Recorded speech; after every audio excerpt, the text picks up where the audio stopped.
ଆଜି ଏମିତି ଗୋଟେ ଦିନ, ସବୁ ଭଉଣୀମାନଙ୍କ ପାଖରେ ତାଙ୍କ ଭାଇମାନେ ଥିବେ, ହେଲେ ମୁଁ ଏତେ ଅଭାଗିନୀ, ମୋର ଭାଇ ଥାଇକି ବି ମୋ ପାଖରେ ଏ ବର୍ଷ ନାହାନ୍ତି।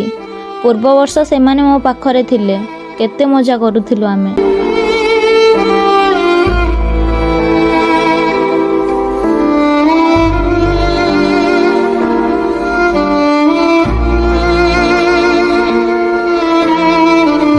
ମୁଁ ମିଡିଲ କ୍ଲାସ ପରିବାରରେ ଜନ୍ମ ହୋଇଛି। ଆଜି ଏତେ ବଡ଼ ରାକ୍ଷୀ ପୂର୍ଣ୍ଣିମାରେ ବି ମୋତେ ଡ୍ୟୁଟି କରିବାକୁ ପଡୁଛି। ପୂର୍ବ ବର୍ଷ ମୋ ଭଉଣୀ ଆମକୁ ରାକ୍ଷୀ ବାନ୍ଧିଥିଲା, ଆଉ ଆମେ କେତେ ଖୁସିରେ ମଜା କରୁଥିଲୁ। କେବେ ପୁଣି ସେଦିନ ଫେରି ଆସିବ, ଆମେ ତା ପାଖକୁ ଫେରିଯିବୁ। ବହୁତ ମନେ ପଡୁଛି।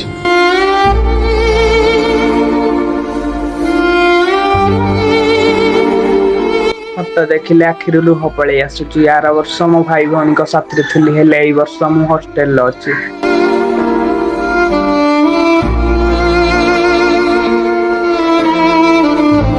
ଆପଣମାନଙ୍କୁ ଆଡଭାନ୍ସ ହାପି ରାକ୍ଷୀ ପୂର୍ଣ୍ଣିମା। ଆପଣମାନେ ତ ଦେଖିପାରୁଥିବେ ମୋ ଭାଇମାନେ ମୋଠୁ ଦୂରରେ ଥାଇକି ମୁଁ କେତେ କଷ୍ଟ ପାଉଛି। ଆପଣମାନେ ଟ୍ୟାକ୍ଟର ଦୂରରେ ଥିବା ଭାଇକି